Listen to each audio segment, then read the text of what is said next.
जानिए उस अफसर की कहानी जो कभी ईमानदारी की मिसाल था, लेकिन धीरे धीरे हालात, दबाव और सिस्टम की पुरानी परंपराओं ने उसे बदल दिया। छोटे छोटे फैसलों में समझौते करना उसकी आदत बन गई थी और वो उसी गंदे सिस्टम का हिस्सा बन गया था जिसे बदलने का सपना लेकर वो वर्दी में आया था। लेकिन फिर एक दिन एक बच्चा, एक हादसा और एक ऐसी दर्दनाक घटना जिसने उसकी आत्मा को भीतर तक हिला दिया। आखिर क्या था वो हादसा जिसने एक भ्रष्ट अफसर को फिर से ईमानदारी की राह पर लौटा दिया? यहीं से शुरू होती है उसकी लड़ाई खुद से, सिस्टम से और उन लोगों से जो भ्रष्टाचार को अपना अधिकार समझ बैठे थे। कैसे एक आम लड़के ने पुलिस विभाग में फैले भ्रष्टाचार को जड़ से हिला दिया, कैसे उसने राजनीतिक दबाव और लाखों बेईमान अफसरों के खिलाफ डट कर लड़ाई लड़ी और कैसे बन गया द रेबल। देखिए अयन वर्मा की यह सबसे रोचक, सबसे प्रेरक कहानी। वीर प्रदेश के वरुण नगर जिले का एक छोटा सा कस्बा था, भीड़ भाड़ से दूर, जहां अब भी लोग शाम को चौपाल पर बैठते थे और बिजली जाने पर बच्चे मोमबत्ती की रोशनी में पड़ते थे। उसी कस्बे में पैदा हुआ था अयान वर्मा। उसके पिता हरिनारायण वर्मा एक पुलिस हवलदार थे। सादा जीवन, सख्त उसूल। जब भी वर्दी पहनते चेहरे पर एक अलग ही चमक आ जाती। अयान बचपन में अक्सर उन्हें सलाम करता और कहता, एक दिन मैं भी वर्दी पहनूंगा पापा, मगर बड़ी वाली। पिता मुस्कुरा देते, बेटा वर्दी ताकत नहीं होती, जिम्मेदारी होती है और ये जिम्मेदारी सब नहीं उठा पाते। बचपन के ये शब्द अयान के दिल में पत्थर की लकीर बन गए थे। कहते हैं सपनों की कीमत संघर्ष से चुकानी पड़ती है। अयान ने भी वही कीमत चुकाई। 3 बार यूपीएससी में असफल हुआ। हर बार कोई न कोई कारण निकल आता, कभी मार्क्स कम, कभी इंटरव्यू में नर्वसनेस। लेकिन वो रुका नहीं। दोस्त मजाक उड़ाते, भाई छोड़ दे, सरकारी नौकरी तेरे बस की नहीं। मगर अयान जानता था हार वही मानता है जो मंजिल को अधूरा छोड़ देता है। चौथी बार उसने अपने पिता की पुरानी वर्दी के बटन को लकी चार्म मानकर इंटरव्यू दिया और उस साल जब रिजल्ट आया तो उसका नाम सूची में था, अयान वर्मा। माँ रो पड़ी। पिता ने बस इतना कहा, अब मेरी अधूरी ईमानदारी तू पूरी करेगा बेटा। पहली पोस्टिंग मिली वेदापुर जिले में, सीनियर ड्यूटी ऑफिसर। एक छोटा सा जिला जहां सिस्टम की मुश्किलें हर जगह दिखती थीं। थाने में कदम रखते ही उसे समझ में आ गया, यहाँ सही काम करना आसान नहीं। हर निर्णय सोच समझ कर लेना पड़ता है और हर कदम पर चुनौतियां होती हैं। कुछ कांस्टेबल फाइलें न देखकर लोगों से काम करवाने की फीस मांगते थे। आरव ने सब देखा लेकिन जल्दबाजी नहीं की। उसने 3 हफ्ते सिर्फ ऑब्जर्व किया, किसका क्या काम है, कौन किससे मिला है, कहाँ से रिश्वत आती है। फिर एक दिन सुबह सुबह उसने सबको बुलाया। आज से इस थाने में कोई पैसे नहीं लेगा, अगर कोई लेगा तो उसकी नौकरी नहीं बचेगी। कमरे में सन्नाटा। किसी ने सोचा नया अफसर है, 2 दिन का जोश है, पर आरव का जोश नहीं, वो मिशन था। जिले के वरिष्ठ अधिकारी ने कहा, वर्मा जी आदर्श और नैतिकता किताबों में अच्छे लगते हैं, मैदान में जो चलता है वो सिस्टम है और सिस्टम यूं ही चलता आया है। अयान ने मुस्कुराकर कहा, सर अगर सिस्टम गलत है तो क्या उसे चलाना सही है? एक वरिष्ठ अधिकारी ने ठंडी हंसी छोड़ी। सवाल नहीं, अनुभव सुनो। ज्यादा सवाल पूछने वाले अफसर ज्यादा दिन टिकते नहीं। पहले कुछ महीने अयान ने देखा, हर फाइल में खेल और चालाकियां थीं। कई केस लंबे समय तक रुके रहते थे, खासकर उन लोगों के लिए जो सिस्टम को चुनौती देते। अयान को समझ में आ गया, ईमानदारी और हिम्मत ही जीत की चाबी है।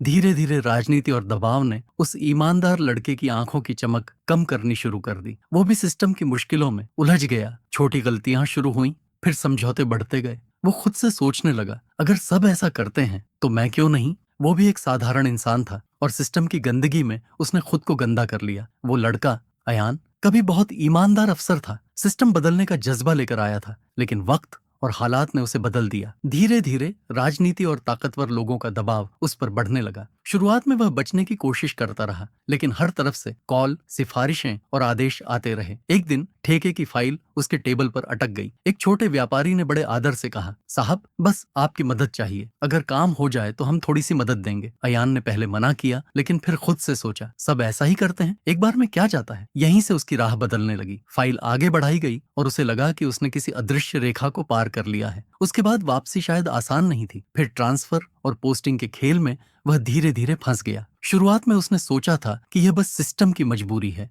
हर पोस्टिंग के पीछे कुछ न कुछ दबाव रहता है। लेकिन फिर लोग खुद उसके पास आने लगे। कोई अच्छी जगह चाहता था, कोई बदली रुकवाना चाहता था, कोई अपने आदमी को ताकत वाली कुर्सी दिलवाना चाहता था। हर काम के बदले लिफाफे मोटे होते गए और उसके अहंकार की आग भी बढ़ती गई। अब वह सिर्फ फाइलें नहीं बल्कि किस्मतें पलटने लगा था। कमरे में लगी कुर्सी उसे ताज जैसी लगने लगी और उसके आदेश छोटे छोटे इलाकों का भविष्य तय करने लगे। वह जानता था कि यह गलत है, लेकिन पैसा और प्रभाव का नशा उसे पूरी तरह अपने अंदर समा गया। ऐसा नशा जिसने उसे अपनी ही परछाई से दूर करना शुरू कर दिया। और कुछ ही महीनों में वह मुश्किल फैसलों की फाइलें संभालने लगा। जो कागज कभी उसे बेचैन करते थे अब रोज उसकी मेज पर आने लगे। कुछ में बड़े लोगों का दबाव, कुछ में सिस्टम की जटिलताएं। हर दस्तखत के साथ उसे ऐसा महसूस होता जैसे वह धीरे धीरे खुद को किसी अदृश्य कमरे में बंद कर रहा हो। फिर भी हर बार खुद से वही पुराना वादा, बस ये आखिरी बार, फिर सब ठीक कर दूंगा।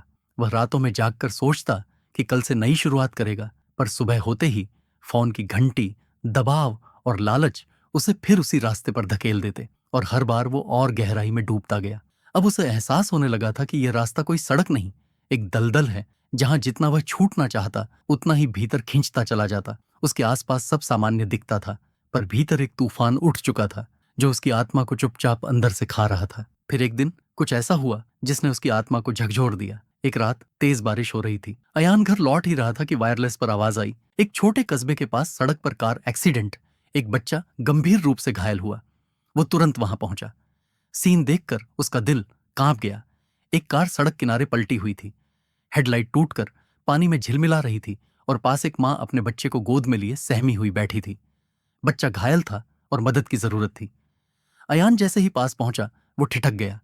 वो औरत वही थी जो उसके दफ्तर में झाड़ू लगाती थी, जिसकी तनख्वाह महीनों से रुकी थी क्योंकि उस फाइल पर सही निर्णय नहीं लिया गया था और बीच में पैसे और दबाव की चीजें फंसी हुई थीं। उसके गले में शब्द अटक गए। उसे महसूस हुआ वो सिर्फ सिस्टम का हिस्सा नहीं बना, वो उसी दर्द का कारण बन गया जिससे वो लड़ने निकला था। उस रात बारिश में भीगते हुए अयान के आंसू पानी में घुल गए, लेकिन उसके भीतर कुछ टूट गया और कुछ जाग भी गया। ड्राइवर भाग गया सर, एक कांस्टेबल बोला। ड्राइवर पकड़ा भी नहीं गया और रिपोर्ट में लिख दिया गया। कार खुद ब खुद फिसलकर पलट गई थी। फाइल पर साइन करने से पहले अयान ने पूछा, किसी तरह का गलत लेन देन तो नहीं हुआ? कांस्टेबल ने नजरें झुका ली। सर, कुछ लोग गलत तरीके से मामला निपटाने की कोशिश कर रहे हैं। वो सन्न रह गया। कुछ घंटे बाद पता चला डॉक्टरों को उस बच्चे की एक टांग काटनी पड़ी क्योंकि उसकी टांग बुरी तरह कुचली हुई थी। खून का बहाव रुक नहीं रहा था, हड्डियां पूरी तरह टूट चुकी थीं और संक्रमण फैलने का खतरा बेहद तेज था। डॉक्टरों के पास कोई और रास्ता नहीं था। तीसरे दिन अयान खुद उस बच्चे के घर गया। दरवाजा खुला और माँ ने आंसुओं में भीगे स्वर में कहा, आप भी बिक गए क्या साहब? अयान कुछ नहीं बोल पाया। उसकी वर्दी उसे काटने लगी थी। वो लौटा, कमरे में गया और रिश्वत का सारा पैसा उठाकर फेंक दिया। आईने में देखा और पहली बार खुद से नफरत हुई। उस बच्चे का चेहरा और उसकी माँ की चीखें बार बार आंखों के सामने घूमने लगी। अयान को लगा इस हादसे में कहीं न कहीं वो खुद भी जिम्मेदार है। अगली सुबह उसने इस्तीफा लिखने के लिए पेन उठाया, मगर साइन करते वक्त उसका हाथ रुक गया। दिल ने आवाज दी, क्या बस यूं ही भाग जाओगे? और उसी पल उसे अपने पिता की वो पुरानी सीख याद आ गई, जब बचपन में उन्होंने उसके सिर पर हाथ रखकर कहा था, बेटा कर्म बड़ा सच्चा होता है। कर्म एक चक्र है, जैसा बोओगे वैसा ही लौटकर तुम्हारे पास आएगा। और बेटा, लोग भूल जाते हैं कि बीज छोटा होता है पर उसका फल बहुत बड़ा।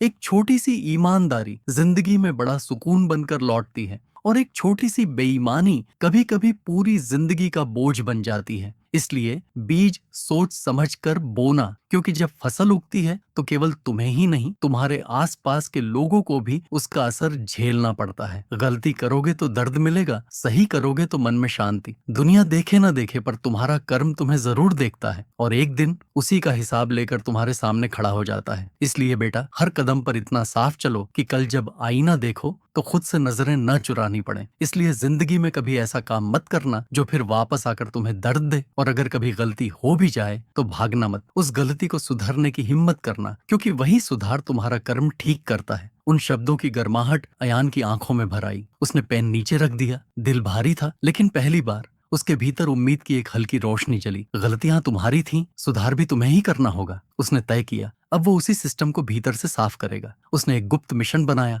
ऑपरेशन पुनर्जन्म। कुछ ईमानदार अफसर उसके साथ जुड़े, डीएम जो जनता में अपनी सादगी और निडरता के लिए जानी जाती थी, कुछ सीनियर ऑफिसर्स जिनका करियर ईमानदारी के कारण मुश्किलों में पड़ा था, और 2 अन्य अधिकारी जिन्होंने नियमों का पालन करना चुना था उसके साथ जुड़े। डीएम ने कहा, सिस्टम को गिराने से कुछ नहीं होगा अयान, सुधार भीतर से करना होगा। उन्होंने मिलकर एक गुप्त जांच शुरू की। धीरे धीरे पता चला कि कुछ कर्मचारी नियमों को सही से नहीं मान रहे थे, फाइलों में झूठी बातें लिखी जा रही थीं और कई जगह अनुशासन का पालन नहीं हो रहा था। 6 महीनों तक उन्होंने बिना किसी को बताए सबूत इकट्ठे किए, video recording, bank transaction, call record. धीरे धीरे जांच से सच सामने आने लगा। कई कर्मचारियों पर कार्रवाई की जरूरत महसूस हुई। इनमें कुछ बड़े अधिकारी भी थे। लोगों ने कहा, यह विभाग में अब तक का सबसे बड़ा सुधार है। मीडिया में यह खबर तेजी से फैल गई, the largest internal reform in the departments history. और इस ऐतिहासिक कार्रवाई के पीछे जो शख्स था वो थे अयान वर्मा। कुछ दिन तक सब ठीक चला, लेकिन फिर एक गंभीर शिकायत सामने आई। कहा गया कि एक सिपाही किसी तरह के अवैध लाभ के बदले अपना काम सही से नहीं कर रहा था।